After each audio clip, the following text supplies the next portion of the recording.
우리 주님의 놀라우신 은총과 은혜와 사랑의 역사가 가득하시기를 간절히 축복합니다. 아까 청년들 영상을 보니까 제주도라 그런지 물이 더 파란 것 같았습니다.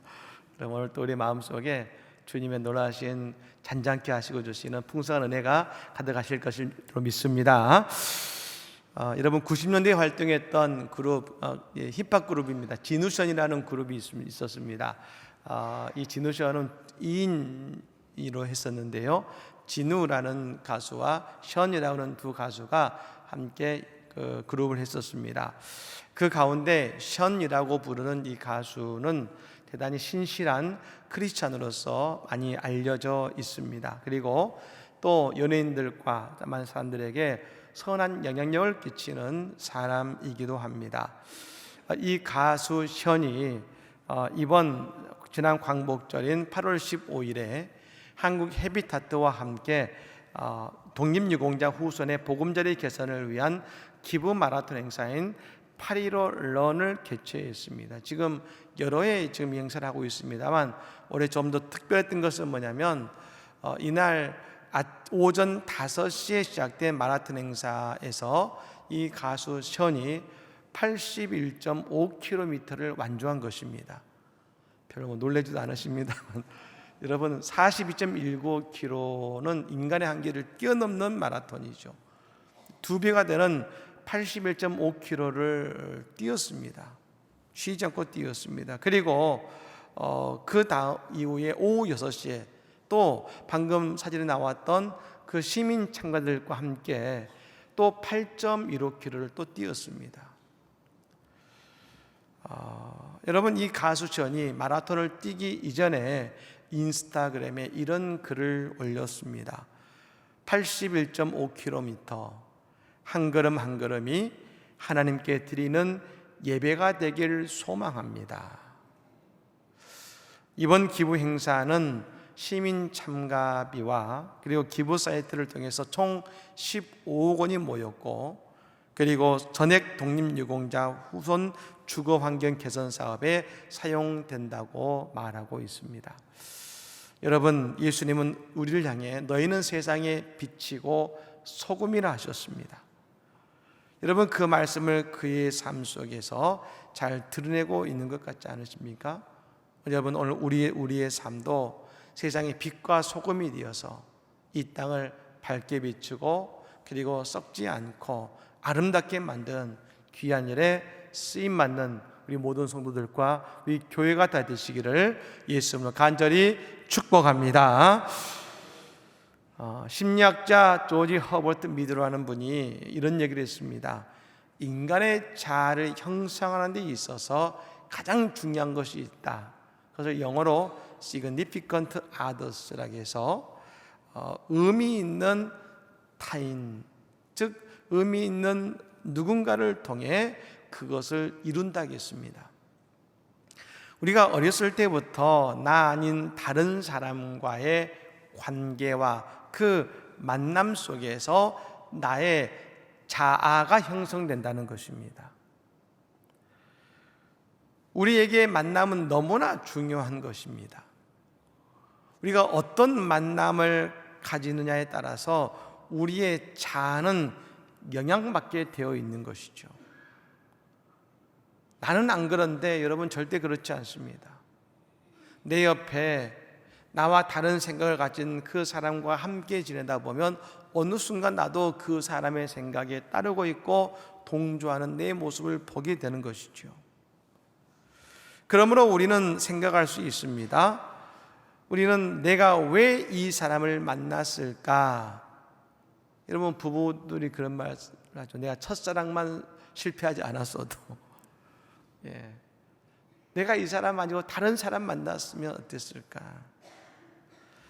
또 어떤 분들은 그런 말씀하시죠. 내가 이런 환경에서 자라지 않고 좀 더 나은 환경에서 자랐다면, 이야기하는 분들도 있습니다.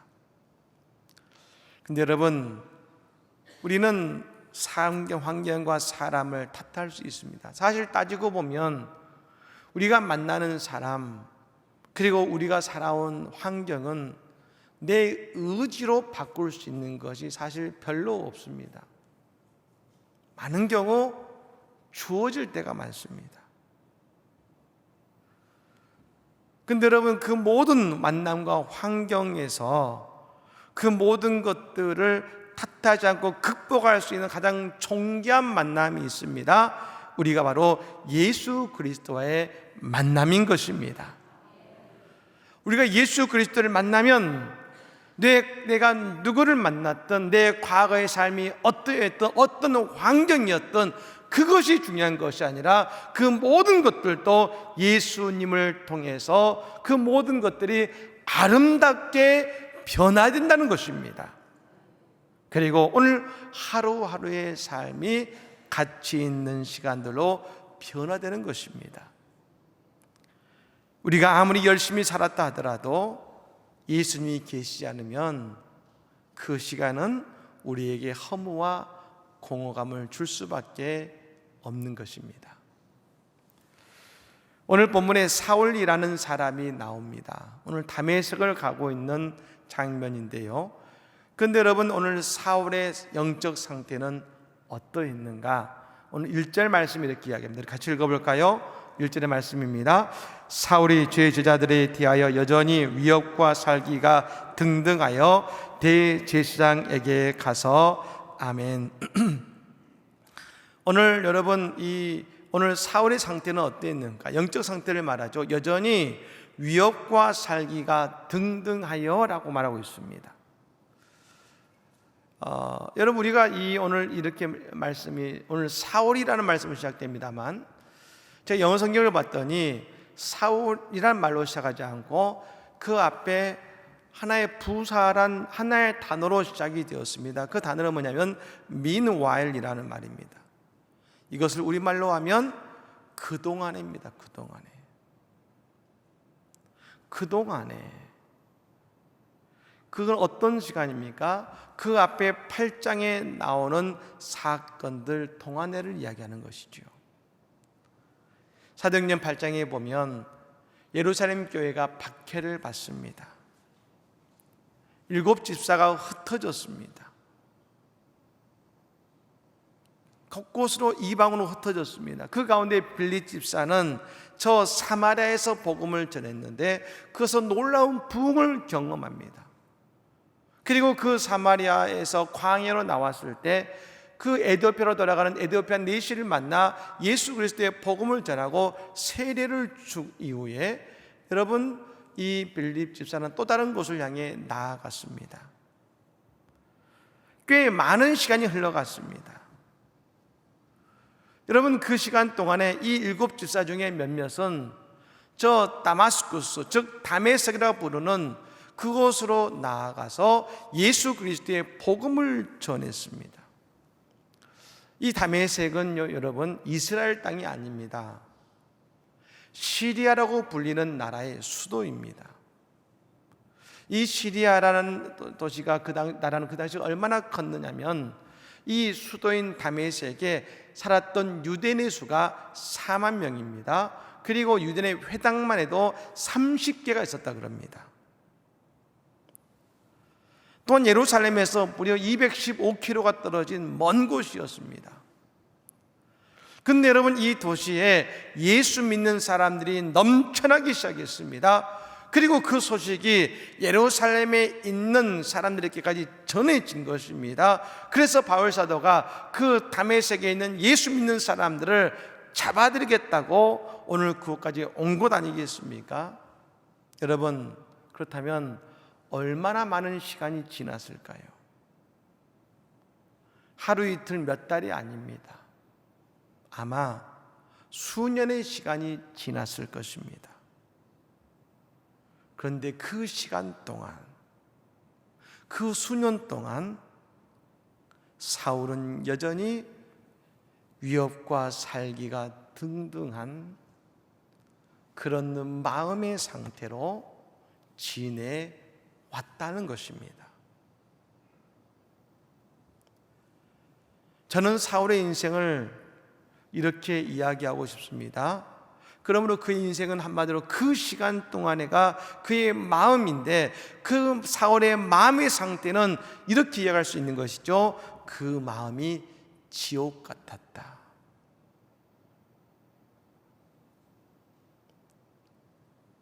그 마음이 지옥 같았다. 그 마음에 평안이 없었을 것입니다. 우리가 어떤 일을 당했을 때 몇 날 며칠 화가 나기도 날 수 있고 근심할 수도 있습니다. 근데 여러분, 그런 마음을 가지고 수년을 살아갔다면 그 인생은 어떠했겠습니까? 우리는 오늘 이 사도행전 9장의 말씀을 바울의 회심이라고 말합니다만, 그리고 그 모든 말씀이 곧 사울이 바울이 되어 사도가 되는 이야기로 말합니다. 예, 맞습니다. 하지만 저는 오늘 이 말씀을 보면서 예수님이 왜 하필 다메섹에 있는 사울을 찾아오셨는지, 아니, 이 사울을 찾아오신 예수님의 중요한 목적을 깨달았습니다. 그것은 뭐냐면 지옥 같은 사울의 마음을 위로하시고 그 사울의 마음에 평안을 주시기 위해서 예수님께서 사울을 찾아오셨음을 믿으시기를 바랍니다. 여러분, 오늘 여러분의 마음은 어떤 마음이십니까? 분노와 원망으로 가득하십니까? 아니, 내 마음에 근심으로 가득 채워져 계십니까? 오늘 우리 예배의 자리가 나의 영적인 다메섹이 되기를 간절히 축복합니다. 예수님 친히 찾아오셔서 사울의 그 지옥 같은 마음을 뭘 바꾸셨습니까? 성령 충만한 마음으로 변화시키지 않습니까? 오늘 우리의 마음이 그러므로 성령 충만한 그런 마음과 영혼의 상태가 되시기를 간절히 축복합니다. 오늘 우리는 그러면 예수 그리스도를 만나야 되는 것입니다. 제가 이스라엘에서 만났던 한 여자분이 있었는데요, 그분이 왼팔이요, 문신으로 왼팔을 가득했었습니다. 내가 이렇게 문신을 이렇게 제가 살펴보는데 그 가운데 특이한 것이 있었습니다. 그게 뭐냐면 숫자가 써 있는 겁니다. 41 그리고 10이라고 써 있었습니다. 그래서 궁금하잖아요. 이게 무슨 숫자일까? 제가 물어본 것입니다. 아니, 이게 무슨 숫자입니까? 라고 물어봤더니 대답하기를, 예, 이건 이사야 41장 10절의 말씀을 내가 너무 좋아하는데 그래서 41장 10절을 의미하는 것입니다 라고 이야기했습니다. 여러분, 어떤 말씀입니까? 두려워하지 말라, 내가 너와 함께함이라. 놀라지 말라, 나는 내 하나님이 됨이라. 내가 너를 굳세게 하리라. 참으로 너를 도와주리라. 참으로 나의 의로운 오른손으로 너를 붙들리라. 이 말씀이 너무 좋아서 문신했다는 것입니다. 여러분, 말씀을 몸에 문신하지 마시고 내 마음에 그 말씀을 새기시기를 바랍니다. 하루 이틀 우리가 인간이고 연약하다 보니 우리가 마음속에 근심과 내 마음이 힘이 들 수 있습니다.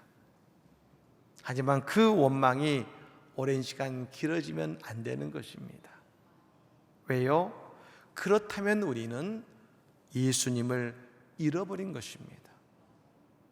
오늘 우리 모두 다 이 영적인 다메섹인 하나님의 성전에서 오늘 빛으로 오신 예수를 만나시기를 간절히 축복합니다. 여러분, 사울이 오늘 다메섹에서 예수를 만납니다. 그런데 여기서 한 가지 생각해 볼 것이 있습니다. 과연 사울은 예수님을 다메섹에서만 보았는가라는 물음인 것입니다. 아니, 예수님께서는 사울에게 이곳에서만 나타나셨는가 하는 물음인 것이죠. 우리가 엄밀히 따져보면 이 다메섹에서 두 번째 사울에게 나타나신 예수님이라고 할 수 있는 것입니다. 오늘 이 다메섹의 사건은 사울의 두 번째 인생의 기회입니다. 그럼 언제 그는 처음으로 예수 그리스도의 임재 속에 있었는가? 그건 바로 스데반의 순교의 현장이었습니다. 사울은 스데반 앞에 바로 그 앞에 서 있던 사람입니다. 누구보다 가장 가까이에서 스데반의 모든 말과 모든 표정과 그의 이야기를 들었던 사람이 바로 사울이었습니다. 그런 여러분, 이 스데반의 눈을 들어 하늘을 볼 때, 하늘 보자가 보인다. 거룩하신 하나님, 그리고 그 하나님 우편에 계시는 나를 위해 친히 서 계시는 예수 그리스도가 보인다. 여러분, 그 고백, 그 천사와 같은 스데반의 얼굴을 사울은 보았지 않겠습니까? 근데 그때 사울은 예수님이 안 계신 것처럼 스데반을 향해 돌을 던졌습니다. 가장 먼저 돌을 던졌습니다. 하지만 오늘 그 두 번째로 그에게 빛으로 오신 예수님을 만난 것입니다. 예수님 오늘 사울에게 두 번째 인생의 기회를 주신 것이죠. 지난 금요성령 집회 때 우린 요나의 말씀을 함께 보았습니다. 요나서 3장 1절의 말씀에 이런 말씀이 나옵니다. 여호와의 말씀이 두 번째로 요나에게 임하니라 이르시되 하겠습니다. 하나님은 요나에게 나타나셔서 저 니느웨라는 도시를 심판하게 하시겠다라는 그 말씀을 그것에 가서 전하라 하셨습니다. 요나는 그 말씀을 전하기 싫었습니다. 그래서 니느웨와 정반대 방향인 다시스를 향해 나아갔습니다. 배를 타고 갔습니다. 근데 여러분, 그 배를 타고 가는 가운데 그 배가 어찌할 수 없는 큰 풍랑을 만났습니다. 그리고 그 요나는 물고기 뱃속에 들어갔습니다. 그리고 이제 물고기 뱃속에서 토해진 요나는 두 번째로 하나님의 말씀이 임합니다.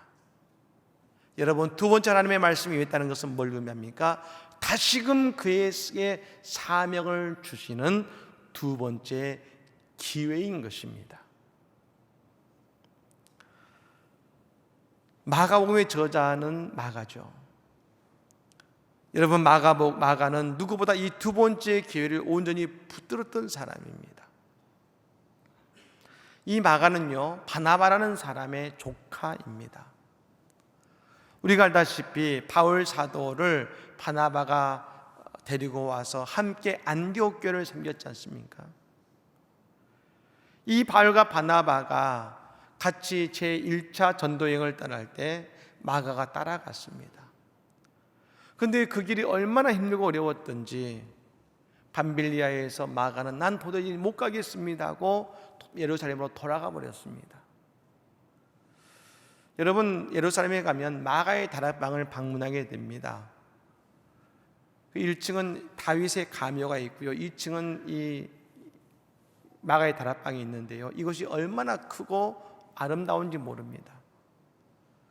그래서 그곳이 마가의 다락방이었던 곳이 나중에 유대교 회당이 되었고 또 나중에 무슬림의 회당도 되었었던 곳입니다. 그만큼 규모가 있고 좋은 곳입니다. 즉 마가는 제법 살만한 집에서 자랐던 것 같습니다. 그러니 힘든 일을 잘 이겨내지 못하고 선교 여행 도중에 하차하고 돌아온 것입니다. 그래서 여러분, 2차 두 번째로 바울과 바나바가 선교여행을 떠날 때에 그것을 알고서 마가가 다시 한번 도전하고자 합니다. 그때 산전인 바나바는 허용해 줍니다. 그래, 같이 가자. 근데 바울은 반대합니다. 그 일 때문에 바나바와 바울이 선교를 따로 가게 되죠. 근데 바나바가 이 마가에게 두 번째 기회를 주었기에 마가 복음이 쓰여진 것입니다. 하나님은요, 우리를 다시 일으켜 세우시는 분이십니다. 여러분, 우리에게 늘 두 번째 기회를 주시는 분이 우리 하나님이심을 믿으시기를 바랍니다. 그렇다면 마찬가지로 우리도 모든 이들에게 두 번째 기회를 줄 수 있어야 되지 않겠습니까? 혹시 우리의 가정에서 큰 잘못을 저지른 내 가족의 구성원이 있지 않습니까? 진심으로 회개하면 우리는 두 번째 기회를 줘야 됩니다. 우리에게 복음이 임했다는 것은 뭡니까? 우리에게 두 번째 기회가 주어진 것입니다. 우리는 언제나 나 같은 죄인에게 두 번째 기회를 주신 하나님께 감사합니다. 그런데 우리는 상대에게 두 번째 기회를 주지 않습니다.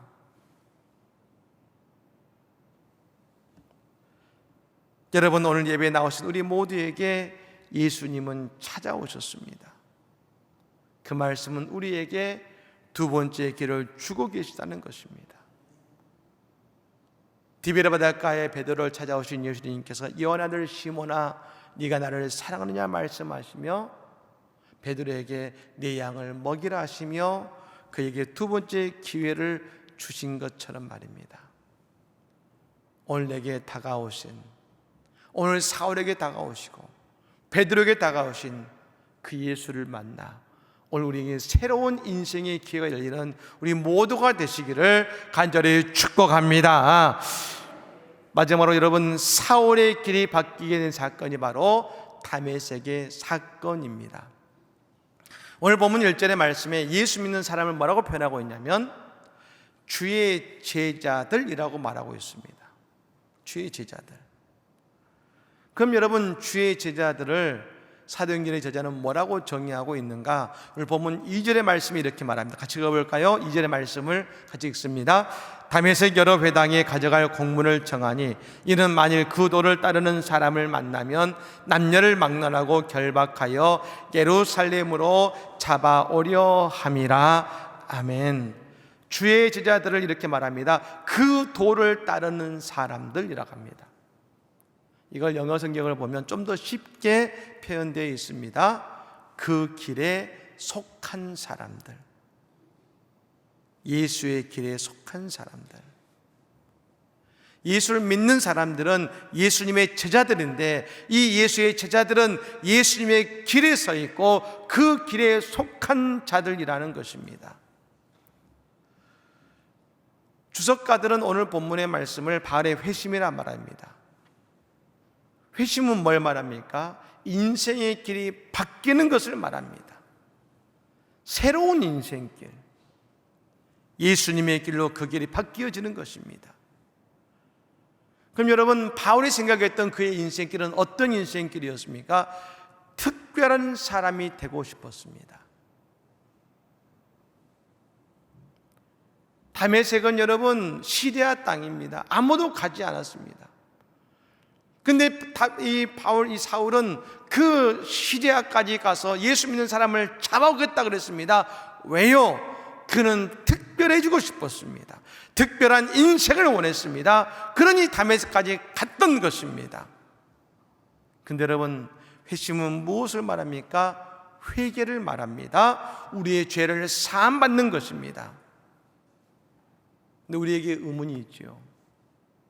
나는 늘 주님 앞에 나와서 회개하는데, 내 잘못을 용서해달라고 주님 앞에 회개하는데 왜 나는 거듭 같은 죄를 짓고 내 인생은 바뀌지 않는 것일까?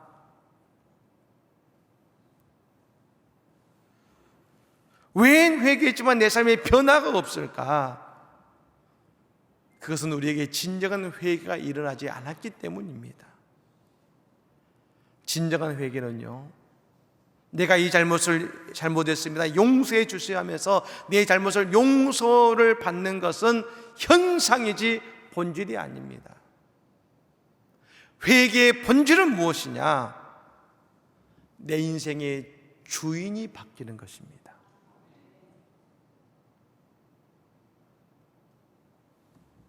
내 인생의 주인이 나 자신이어서 내가 범죄했습니다. 그런데 내가 오늘 회개하면 회개한 이후에 내 인생의 주인이 이제 나에서 예수님으로 바뀌는 것을 말합니다. 그 길에, 내 길에가 아니라 예수님의 길에 속한 자가 되는 것, 그것이 진정한 회심이요 회개인 것입니다. 사울이 바울 됩니다. 이것은 사울이 수고할 때 이루어진 것이 아닙니다. 예수의 길에 들어설 때 그의 이름이 바뀌고 그의 인생이 바뀌었습니다. 그는 늘 특별해지고 싶었습니다. 하지만 그의 인생이 진정으로 특별해지는 인생이 된 것은 그의 노력의 결과가 아니라 예수 그리스도의 길에 들어서서 예수님과 동행하는 인생이 되었을 때 사울이 바울 되고 그의 인생은 특별해진 것입니다. 우리가 잘 알고 있는 에녹이라는 사람이 있지요. 에녹은 여러분 특별한 사람으로 우리가 알고 있습니다. 그는 엘리야와 더불어 이 땅에서 죽음을 보지 않고 하나님의 나라에 간 사람으로 알고 있습니다. 근데 여러분, 그 창세기에 에녹이 나오는 그 인물의 역사를 쭉 볼 때 많은 사람들은 특별한 이야기가 나옵니다. 어떤 사람은 악기를 만들고 어떤 사람은 기구를 만들고 그런 다양한 여러분 특징이 나옵니다. 근데 에녹은 가장 특별한데 에녹의 인생에는 특별한 점이 아무것도 나오지 않습니다. 오직 성경은 이렇게 이야기합니다. 에녹은 오직 한 가지, 하나님과 동행했다고만 말하고 있습니다. 하나님과 동행했다. 우리가 특별해지는 것은 다른 게 아닙니다. 내가 특별한 일을 하기에 그렇게 되는 것이 아니라 하나님과 동행하는 존재가 될 때에 우리의 인생이 특별해지는 것입니다. 사울이 다메섹에서 예수님을 통해 이제 그가 예수님의 길에 들어서니 예수님과 함께 동행하니 바울이 되고 그의 인생이 새로워진 것입니다. 제가 어제 한 집사님의 댁을 신방했습니다. 이 집사님 암병으로 지금 항암 치료를 받고 계시는데요, 힘들어하시고 그래서 제가 신방했습니다. 예배를 드리고 말씀을 전한 이후에 한 가지 권면을 드렸습니다. 집사님, 아침 저녁으로 찬송을 부르십시오. 제가 권면을 드렸습니다. 그리고 이렇게 보니까요, 그 앞에 이렇게 2장의 종이가 붙어 있습니다. 이게 뭡니까 했더니 따님이 오시더니 종이를 가지고 막 그림을 그리고 글을 써서 붙이는 것입니다. 근데 거기에 뭐라고 써 있느냐? 아버지의 존재 목적은 하나님을 찬양하는 것입니다. 그리고 그 모습을 그림으로 그려놓은 거예요. 십자가를 그리고 그것을 아버지를 그리고 빛이 비치고 찬양하는 아버지를 그려놓은 것입니다. 제가 그 자리에서 해야 될 설교를 그 따님이 미리 하셨더라고요. 여러분, 하나님의 음성 아니겠습니까? 저는 그걸 보면 분명히 알았습니다. 바로 거기에 하나님이 말씀하고 계시고 하나님이 2번째 기회를 주고 계시고 바로 거기에 주님의 치유의 역사가 일어나고 있다는 것을 분명히 깨달을 수가 있었습니다. 사랑하는 여러분, 예수를 만난 사울은 더 이상 위협과 살기에 붙들리지 않았습니다. 다메섹에서 예수를 만난 사울은 그를 2번째로 찾아오신 예수님의 2번째 기회였습니다. 그리고 그가 회개함으로 그의 인생의 주인이 예수님으로 바뀌고 이제 예수님과 동행하는 인생이 되었습니다. 오늘 우리도 사울이었던 내가 바울 되기를 원합니다. 그리고 오늘 우리 예배의 자리가 영적인 담의색이 되어서 주님과 동행하는, 주님의 길에 서는, 그 길에 속하는 주의 제자가 되기를 간절히 원합니다. 오늘 우리에게 그와 같은 놀라운 인생의 반전, 인생의 두 번째 기회, 축복의 기회를 얻는 우리 모든 성도들이 다 되시기를 예수 이름으로 간절히 축복합니다. 아멘.